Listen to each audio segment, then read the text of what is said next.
Morning, good afternoon, and good evening, everyone, and welcome to an installment of our Smarter Marketing webinar series. Today's topic is Big Data and Analytics 101, How Customer Lifetime Value Enhances Predictive Marketing. I'm going to be your host on today's program, J. Patrick Bewley. I'm the CEO of Big Cloud Analytics, and I'll be joined later for Q&A by our Chief Scientist, Dr. V. Kumar. Two housekeeping items about the webinar.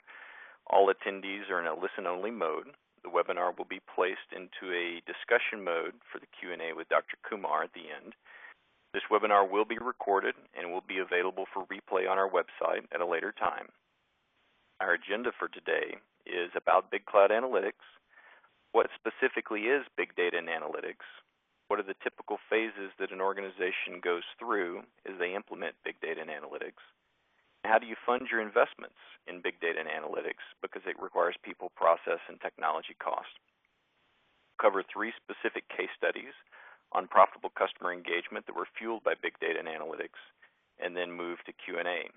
For those Twitter birds out there, our hashtag for this event is BCA101, and our Twitter handle is @BigCLDAnalytics. Again, @BigCLDAnalytics. As we mentioned, this will be a 101 webinar, really starting with the foundation of what is big data and analytics and how do you get started and what do you move through as an organization to implement it. In later webinar series, we'll go into more of the deeper quantitative aspects of things like customer lifetime value and all of the analytics that surround deeper customer engagement. So we'll build towards that over the next several months.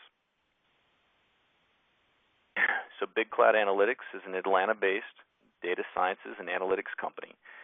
We really focus on delivering embedded analytics for social, customer, and employee engagement. Specifically help business leaders find answers in big data about things like who are your best customers tomorrow, moving beyond historical analysis and a rearview mirror view of who's done the most business with you in the past, and really projecting forward who's going to be the most valuable for you in the future. We do this both in a business-to-business and business-to-consumer setting. We also help find answers about what your best customers will buy next from you, and we do this with about an 88% accuracy. We help you find more customers like your most valuable customers and really help you expand your universe, and this is very valuable from an acquisition perspective. We help you predict which customers will leave, which ones are likely to attrite, so that you can save your most valuable customers and not have to spend expensive acquisition dollars to win them back later. And sadly, which customers should you fire? A recent study that we actually published today shows that some of the cross-buying customers in retail that we've all thought for so long were our most profitable, most valuable customers actually can be a significant drain on bottom-line profits. So really the in-depth understanding of who your most valuable customers are tomorrow becomes critically important for you as a brand. We do this on the back of award-winning research. We are the Google WPP crowdsource contest winner for calculating the value of a social influencer. We won that in a worldwide contest, combined with 6 Harvard Business Review articles and over 200 scholarly articles, really the world's top leading science around customer lifetime value. We've been putting this to work over the last 2 decades, generating operational results for the businesses that we've worked with, which combined $6 billion in marketing return on investment.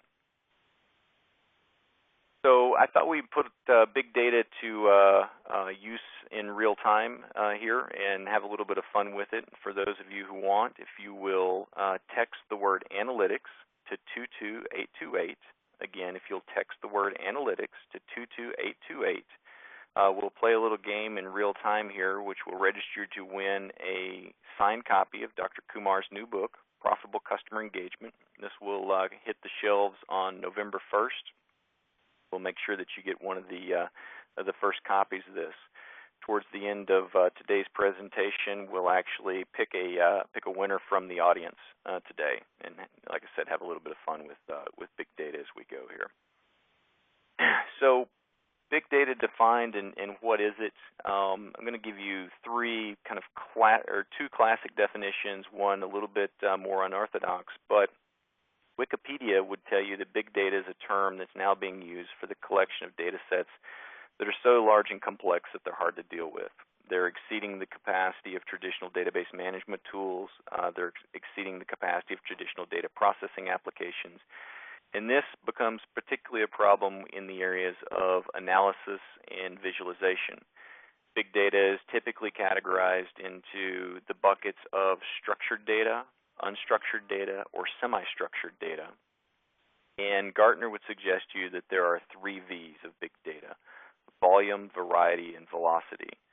The volume of big data, we'll talk a little bit more later, but is really increasing at a nearing exponential rate every day through user-generated content online and telemetric data coming off of machines.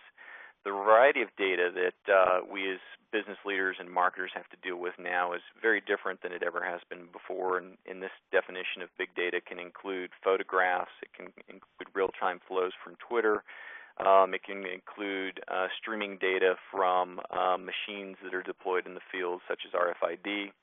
And the velocity of data is increasing at an ever unmeasurable rate. Things like Twitter feeds during the Super Bowl are really just staggering in the velocity of data that's being produced. And how do you sense and react to that in real time?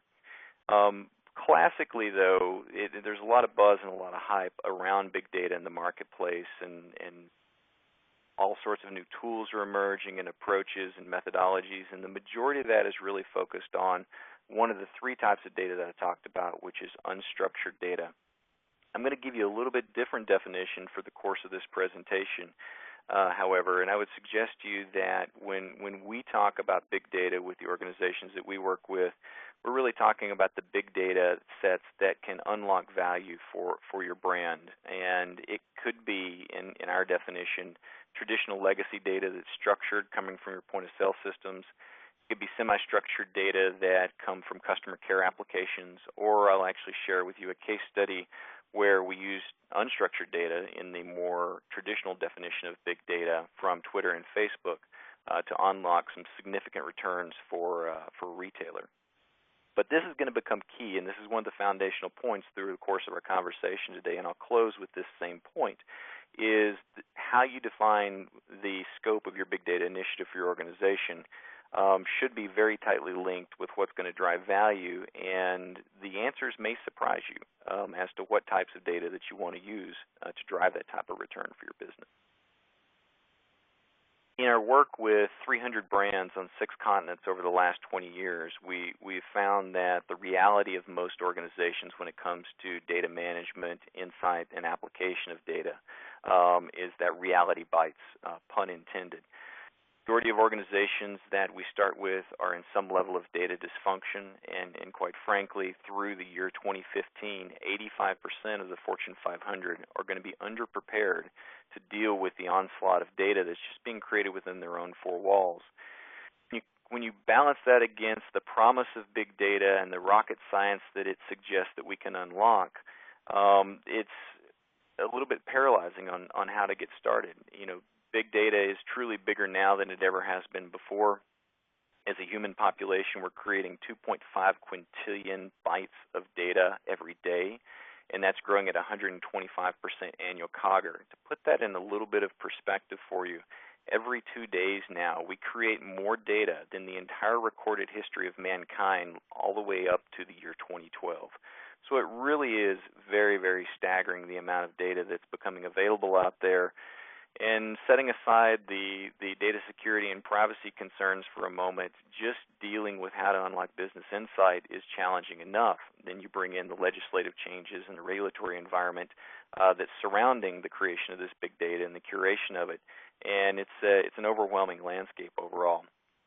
And moving from some level of data dysfunction to big data delight on the right-hand side of the equation is absolutely a journey, and not this journey, but a journey that encompasses really formulating a business strategy and formulating a plan on how you're going to prioritize the types of data that are going to unlock value for your organization and how you move through that. The organizations that we've worked with, we've seen move through kind of their big data transformation on the short side, about an 18-month time frame. On the longer side of that journey, it could be 3 to 5 years. It's when you commit to a journey like that, it's pretty important that you don't stop believing. What I will tell you, though, is that if you do this right and you focus on how you're going to prioritize your big data initiative, you should be able to see some level of measurable business value within the first 90 days. And we'll talk a little bit about a self-funding approach as you embark on the big data journey so that you can have measurable milestones along the way where you make an investment, get your feet on the ground, see some return, and then move to the next step, which is going to be critically important as you convince your senior managers to embark on a big data initiative.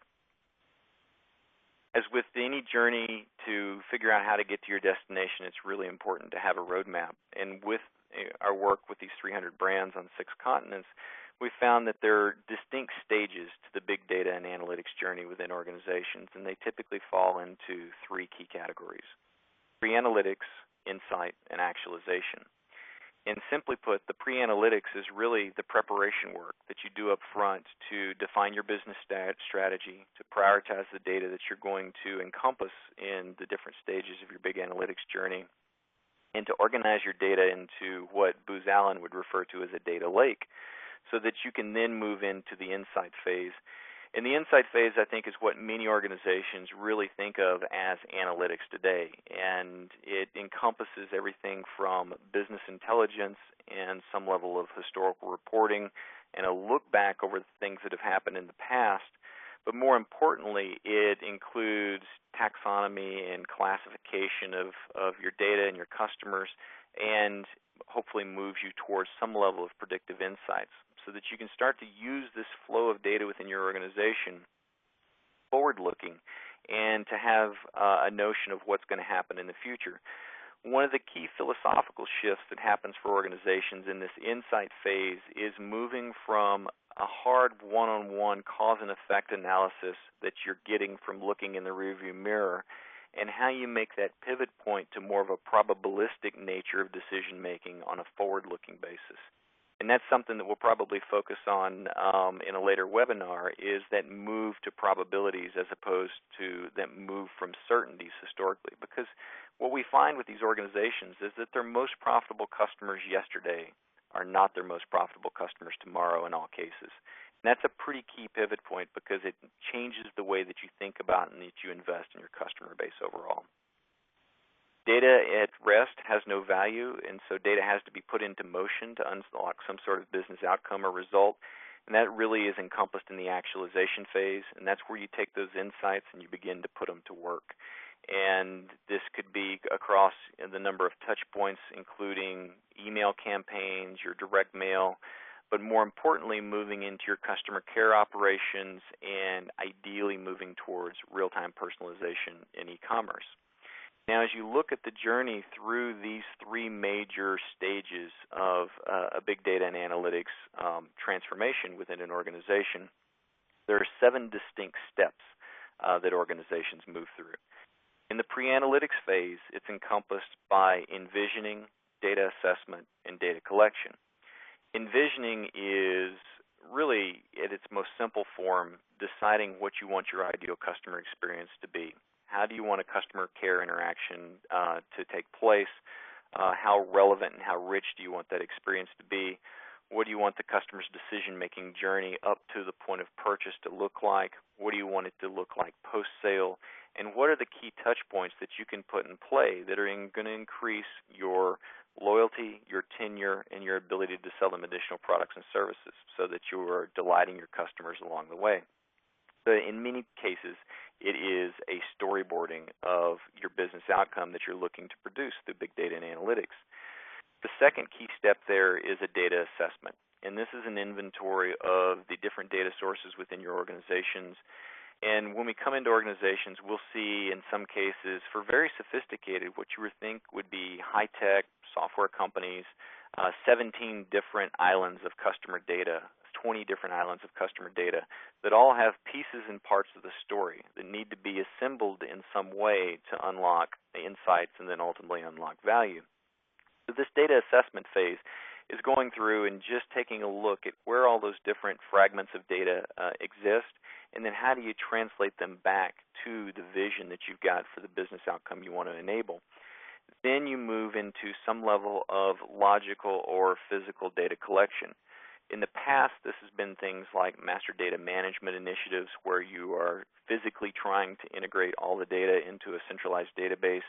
More so, though, however, as data is moving to the cloud, this can become a logical exercise where you're not physically gluing these data sets together, but you're using some key aspects and matching technologies to bring different data islands together in a usable analytics format without ever having to move the data together in a centralized spot.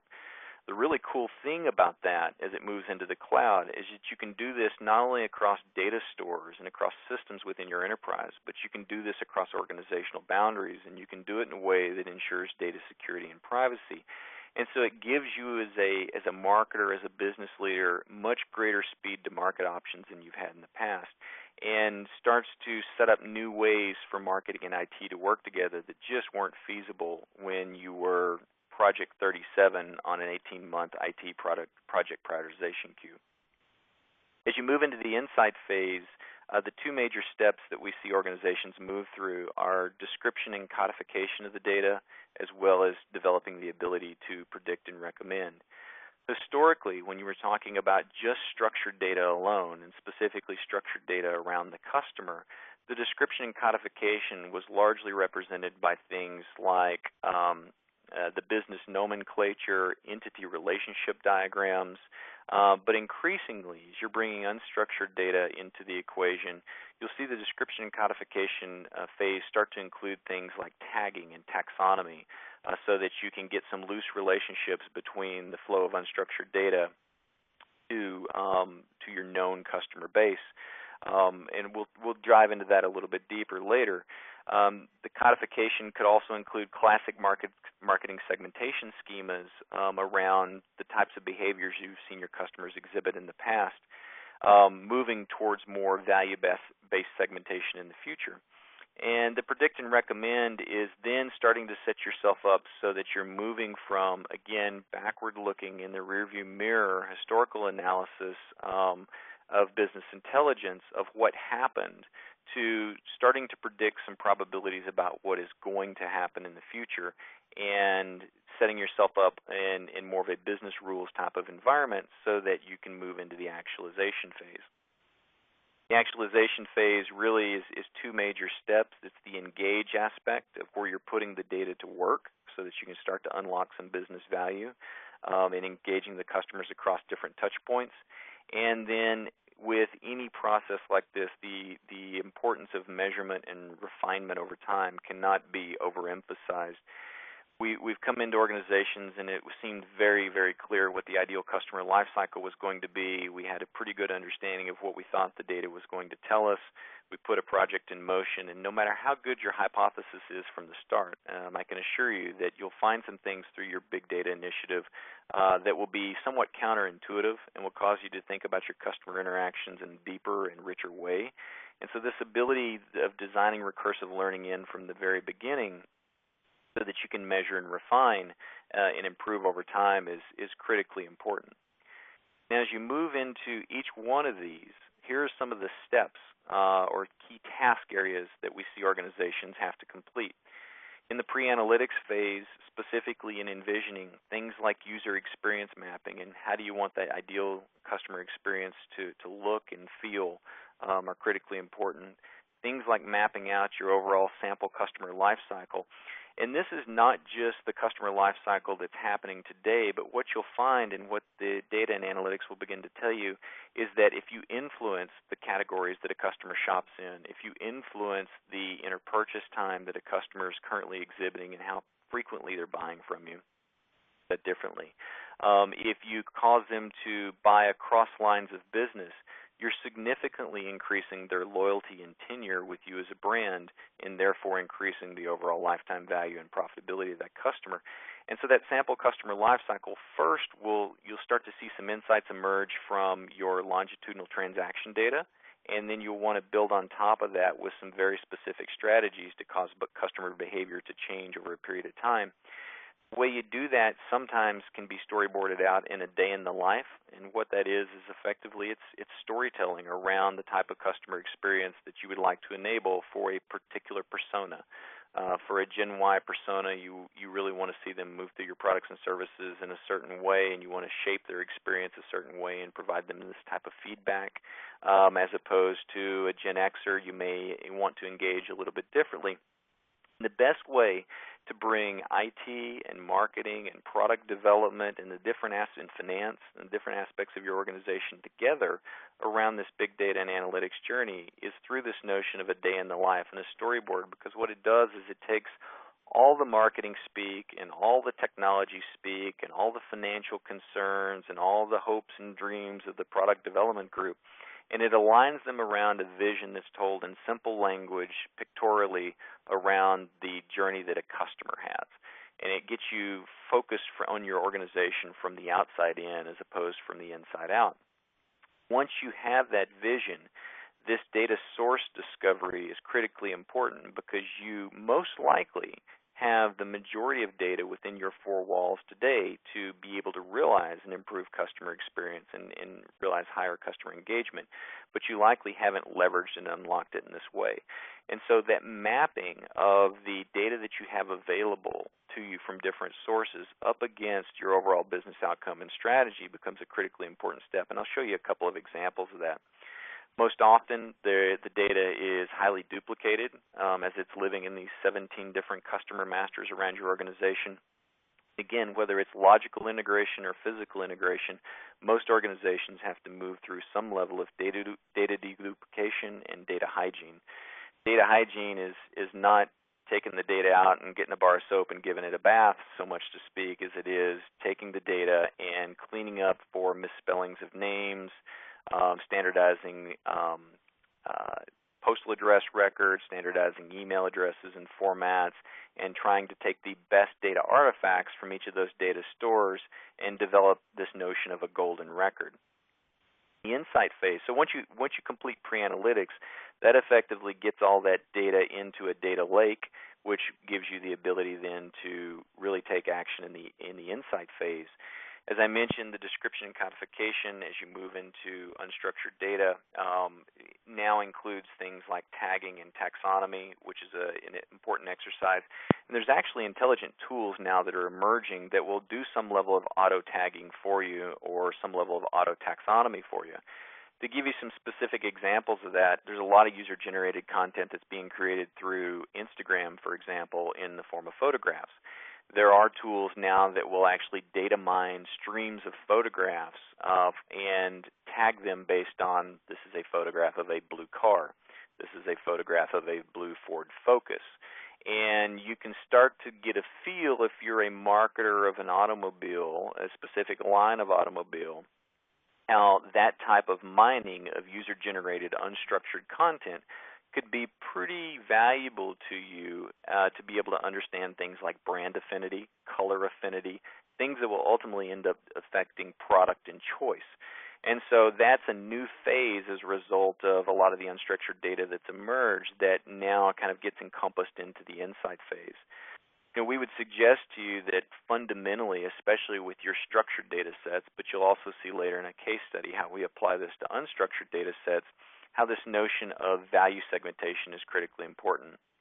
We would suggest that customer lifetime value is probably the most important metric to center your marketing strategies around, because it gives you the best indication of who your most profitable customers tomorrow will be, and who better to try to nurture a relationship with and develop loyalty with than the customers that have the probability to spend the most money with you tomorrow, as opposed to the ones that have spent money with you historically. And that's a key philosophical shift as an organization to make.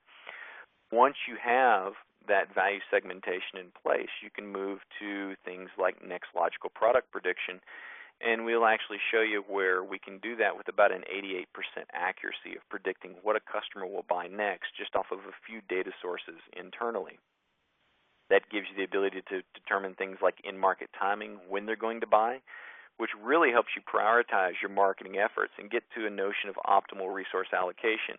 And we've seen organizations actually be able to implement optimal resource allocation at an individual level. Now, historically, this was done through things like media mix optimization, where you were looking at the entire marketing portfolio, both above the line and below the line spend econometrically.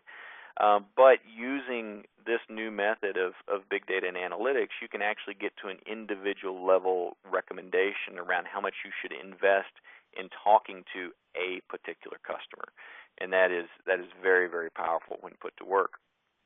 That gets you to where you have some very, very strong insights from your data, and it's time to put it to work in the actualization phase. This is where we see those big investments in Unica and Aprimo and iLog and a lot of the marketing automation tools that you've purchased over the last 5 to 6 years really, really start to return some dividends to your organization, because then you have some real-time triggers with which you can take action. When you know that you have a very, very valuable customer and that they're likely to add on an aftermarket extended warranty as the next probable purchase, and you have them in the call center in real time, the ability to pop that type of information to that call rep and put that type of insight in their fingertips is very, very powerful. And you'll see for a particular organization how that not only increases customer satisfaction, but drives about a 4x return in profitability overall. Hopefully as you move into measure and refine, you're closing the loop and having some level of response tracking and conversion analysis, which then sets you up for recursive learning and allows you to go back to the envisioning phase and to adjust your strategies based on what you've just learned as your data kind of ran through the system overall and gave you some new insights that you really weren't planning for from the beginning. In each of the 3 case studies, I'll highlight a key insight that really wasn't intended from the beginning but was unlocked through the process that was a big aha moment. I'm going to give you a couple of examples here from an envisioning phase, and this is work with a high-fashion retailer. In this particular framework, this is one of the ones that we like to start with. On the y-axis, you have customer value, and on the x-axis, you have the length of the relationship. And this is derived from actually using analytics to comb through the longitudinal point-of-sale transaction data. And I've used that phrase a couple of times, and I'll probably use it a couple of more. What I mean by longitudinal point-of-sale transaction data is I'm looking at the purchases that they've placed with me as a brand over some period of time. And that's where this notion of longitudinal comes in. Because what happens is that when you look at patterns of purchases over a period of time across a population of customers, patterns start to emerge. We like to think of ourselves as individuals, and we probably believe that our purchase patterns are very unique to us as individuals, but in reality we tend to cluster and group into some big blocks and segments as a U.S. population or a UK population or a French population, and we node out into some very distinct segments. In this particular instance, we're zeroing in on an example here where the primary product relationship was that of a rugby. The secondary product relationship was that of a pair of jeans. And so while those are both in the clothing primary category, you'll notice that we're beginning to switch subcategories from tops to pants. And that's important because that is a key indicator of higher lifetime value when you've got shopping happening in multiple categories or multiple subcategories. And the tertiary product demand here was really in the accessories category around this notion of belts and boots. And again, you see this particular customer shifting a sub-product category again, and so that's a demonstration or an indication of things that would suggest high forward-looking customer lifetime value. And so part of this exercise was to really understand that this life cycle and the way that people purchase products and services, the distance between those purchases, we would describe that as the inter-purchase time between the purchase of the rugby, the purchase of the jeans, purchase of the belt, the purchase of the boots. That inter-purchase time is also pretty predictive of who's going to be a very valuable customer tomorrow. In addition to that, one of the key things that we want to do is we want to not only increase the hump of this curve, if you will, the vertical height, but we want to increase the length on the backside by recommending to them a product that they should buy next. So we're wanting to extend the area under this curve. And so the way that you do that is you need to inventory the source data assets that you have within your organization and get some understanding of what you can use to influence customer lifetime value. And so this is an example of a data use grid then that was used to support that overall customer life cycle.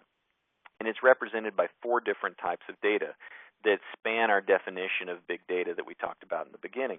The first category of data that was critically important here was point-of-sale transactions. And from those point-of-sale transactions alone, we could articulate the life cycle chart that you saw on the previous slide. One of the key challenges that you have with just that data set alone, though, it is a structured data set, so that's good and it's easy to work with. However, it is very infrequent, meaning that it's pretty chunky in nature.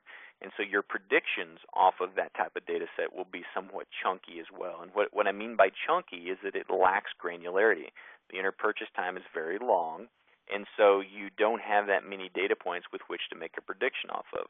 And if you're wanting to be predictive about what a customer is going to do next, it's always better to have more frequent, more granular data points to bring into the overall equation. And we're really trying to get to that final outcome of what's the customer going to buy next. We have a more granular data set that exists within this high fashion retailer, and that is their e-commerce transactions that we can do some level of online-offline matching to. And as I mentioned, we see transactions in there for a belt as well as 2 purchases for pairs of boots. So it gives you more of the story, but it's still not a complete story overall.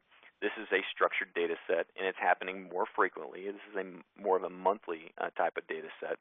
And obviously this varies by customer, it varies by product category, but the inter-purchase time for these accessories that are happening through e-commerce is of a higher velocity, going back to our very first page in our definitions.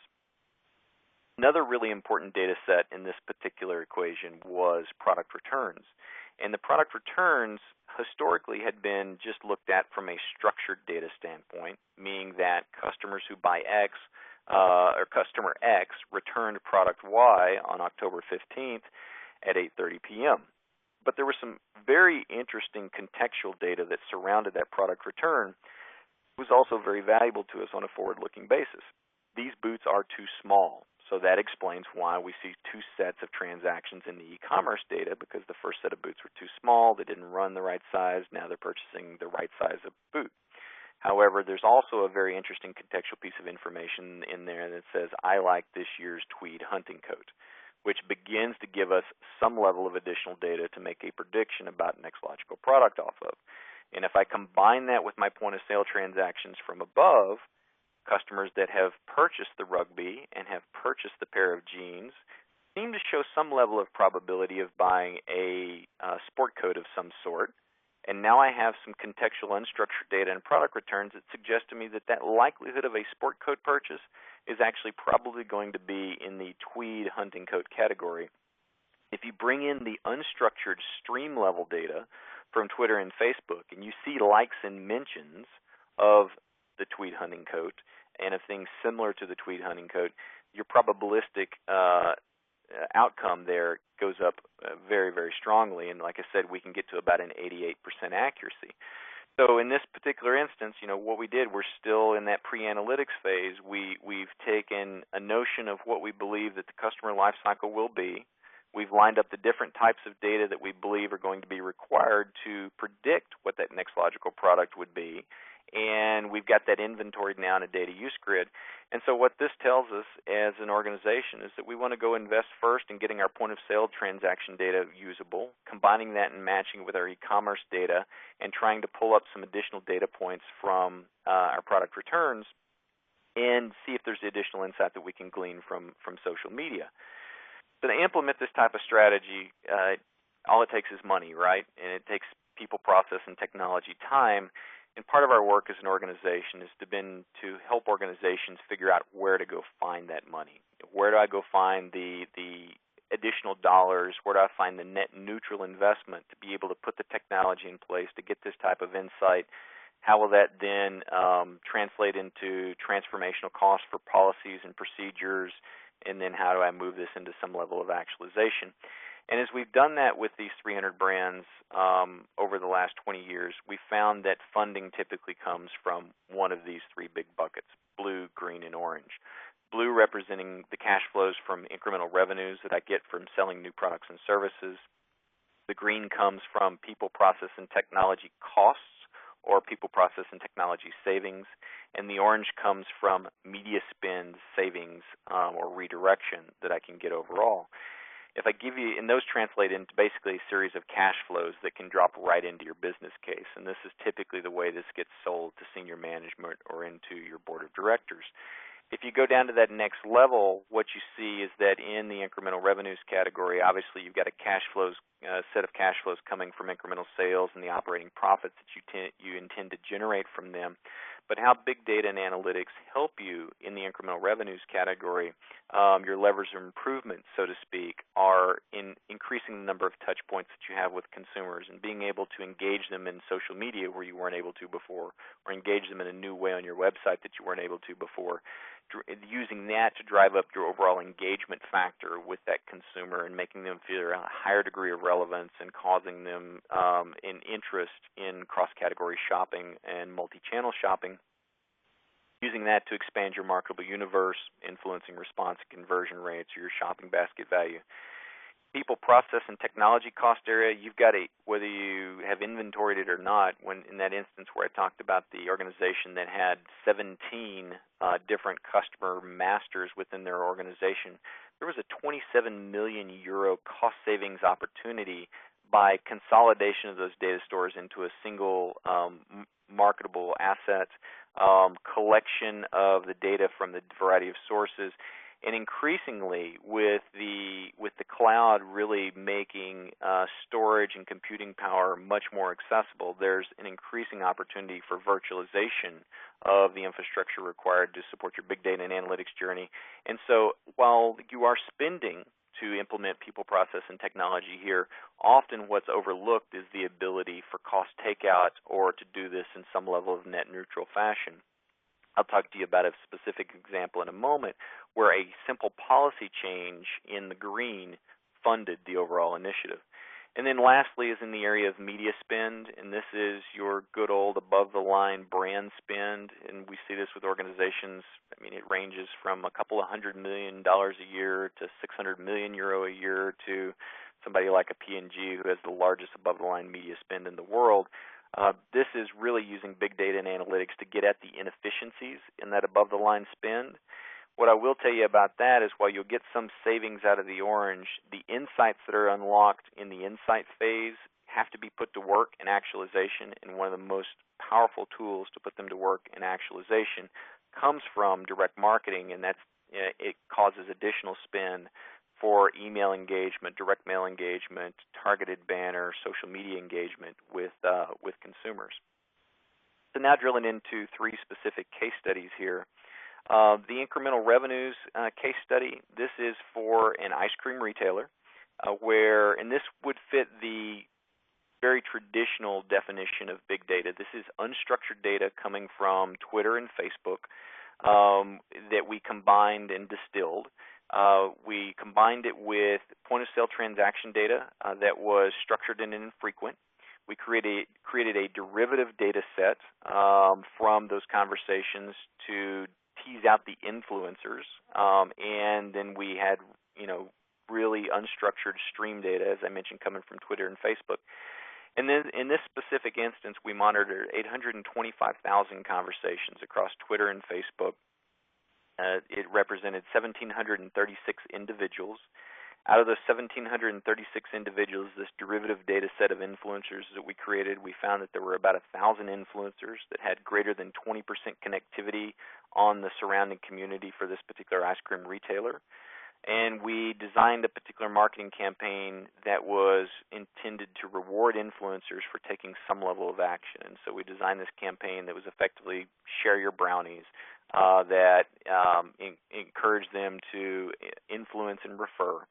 And overwhelming results as a result of this. By harnessing the influencers, we were able to generate a 40% increase in brand awareness, but more importantly, a 40% increase in revenue growth for this ice cream retailer. And the people, process, and technology cost and investment and the marketing cost of the marketing campaign combined into this, the results were so overwhelming. This particular campaign, Big Data Initiative, generated an 83% ROI. This is a particularly interesting body of work because this is one of the first clear instances where social analytics and the calculation of the value of a social influencer drove measurable business return and outcome. And our chief scientist, Dr. Kumar, actually won the Google WPP Worldwide Crowdsource Contest for coming up with the equation to calculate the value of a social influencer based on this body of work.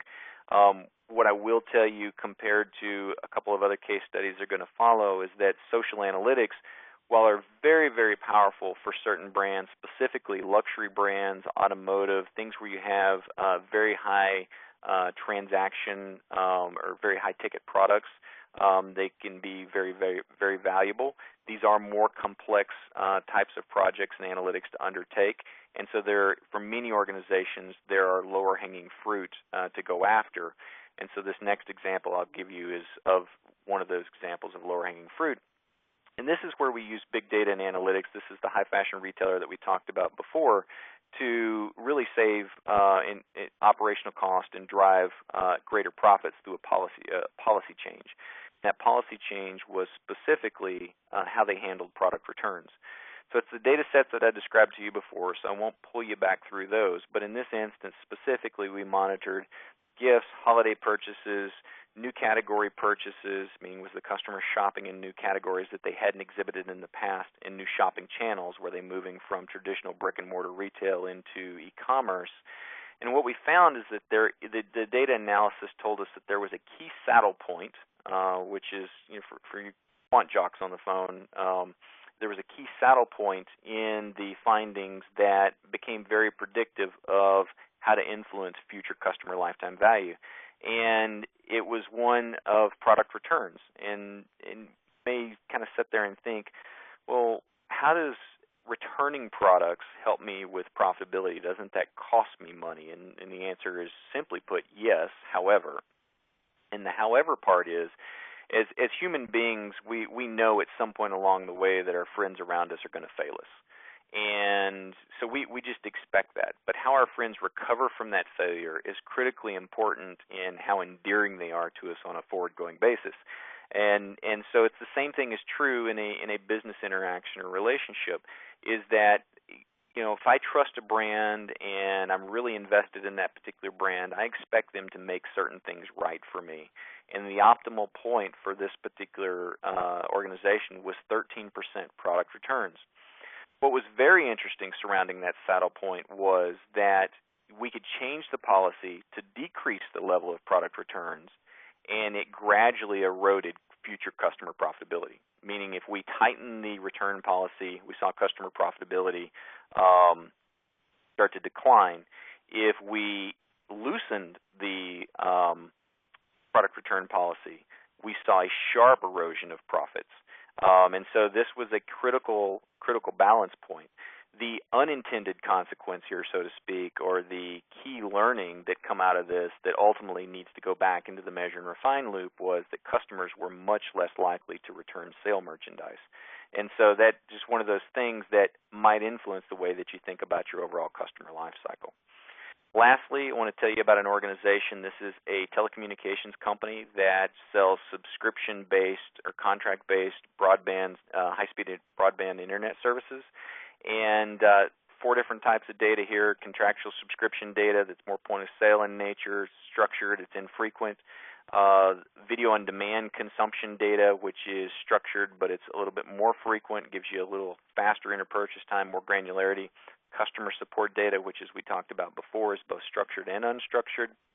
And then social media streams. In this particular instance, we monitored longitudinal transaction data, which I kind of defined for you before, renewal rates on the backside, because this is a high churn industry, and customer care calls that were coming in. And we used that customer care interaction with the consumer to really leverage the data to pitch right product at the right time to the right customer. Meaning we knew we had high-value customers on the line, they were about to leave, and we were offering them the right types of products and services to basically increase their loyalty, to get them to stay. And as a result of that, we were able to drive a 2.5-time increase in revenues, which in absolute dollars was about $1,700, but a 4x increase in profits, which in absolute dollars was about $2,700, part of which was driven by one of the ahas out of this was a overall decrease in marketing cost across the customer tenure of about $2,200. And some of the reasons for that is that when you are taking care of customers and you're recovering from service failures, as we talked about in the previous example, and you're doing that in a way with a high degree of relevance and offering them the right type of upgrade path, you ultimately increase their tenure, and so they stay with you longer and they give you more profits. But because you're doing that on the back side, you're not having to fill the leaky bucket of acquisition on the front side, and those acquisition dollars spent on bringing new customers into the organization are some of the most expensive dollars that you can spend. And so this had a significant impact in the orange, which was driving overall marketing costs down for a better result in this particular case. So in summary here, as we said from the beginning, big data, as we would define it, is really the data sets that are required to unlock big business outcomes for your brand. And it doesn't have to be just the big data hype of unstructured data.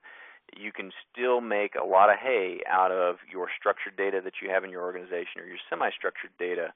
And we see a lot of organizations overlook that. And in fact, most organizations that we work with aren't unlocking the value of the data that they already have within their four walls today.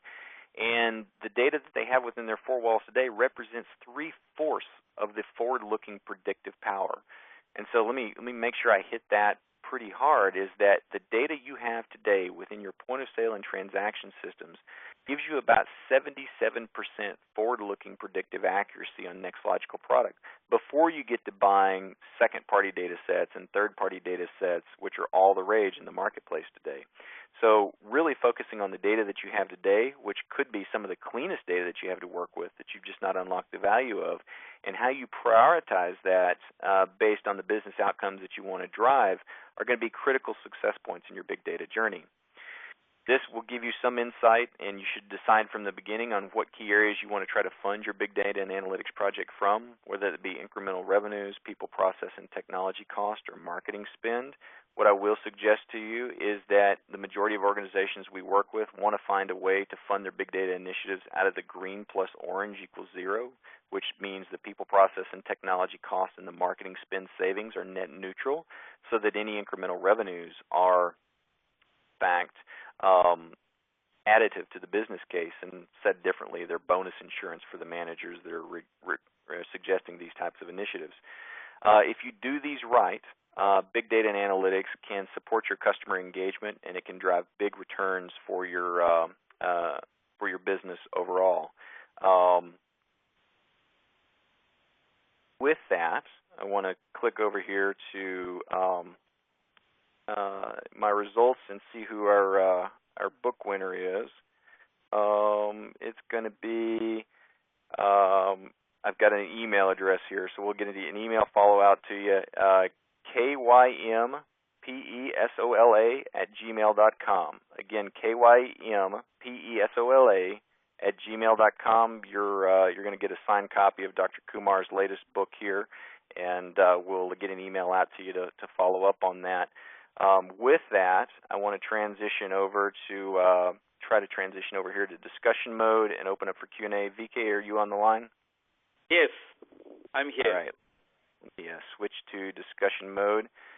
So thanks, VK. All attendees are muted and may unmute themselves by pressing *6. So anybody that has a question here can press *6, and VK or I will do our best to answer it for you.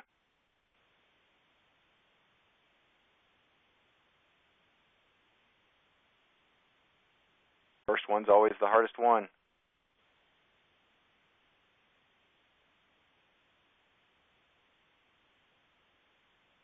All right, going once. Going twice. I really appreciate you taking the time to join us today. We hope that you will join us for our monthly webinar series in the future, and look forward to answering any questions that you have. Feel free to shoot us an email to info@bigcloudanalytics.com or give us a call. And thanks for joining. Thank you all. Yeah. Your line is now unmuted. Thank you.